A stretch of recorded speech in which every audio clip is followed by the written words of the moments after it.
நம்ம எல்லாரும் சின்ன வயசில் சிங்கத்தையும் அதோட கர்ஜன சவுண்டையும் ஃபஸ்ட்டு எங்கே பார்த்துருப்போம் அப்படின்னு உங்களால் கெஸ் பண்ண முடியுதா? நீங்கள் எல்லாரும் டிவின்னு சொல்லலாம். என்ன 90s கிட்ஸ் உங்களுக்கு ஞாபகம் வந்துருச்சா? அப்படி ஒரு சிங்கத்தை வச்சு சின்ன பசங்களாக இருந்த நம்மக்கிட்ட ஒரு மிகப்பெரிய ஸ்கேம் நடந்திருக்கு அப்படின்னு சொன்னால் உங்கள் கியூரியாசிட்டியை உங்களால் கண்ட்ரோல் பண்ண முடியல. அந்த ஸ்கேம் என்னென்னு இந்த வீடியோட எண்டில் நான் உங்களுக்கு சொல்கிறேன். Welcome audience.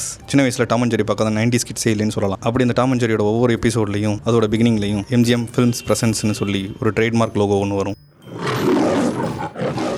அதில் வர சிங்கத்தையும் அதோட கர்ஜனையும் நம்மளால் மறக்கவே முடியாது. அண்ட் எனக்கு தெரிஞ்ச முதல் சிங்கமும் அதுதான். இன்னும் சொல்லப்போனால் அந்த சிங்கம் தான் ஒரிஜினல் லியோ. 1924 இந்த லோகோ யூசேஜில் இருக்குது. இதில் என்ன ஸ்கேம் இருக்குன்னு நீங்கள் கேட்கலாம். It's time to rival. அந்த MGM லோகோவில் வர சிங்கத்தோட கர்ஜனை சிங்கத்தோடது இல்லை, ஒரு புலியோடது.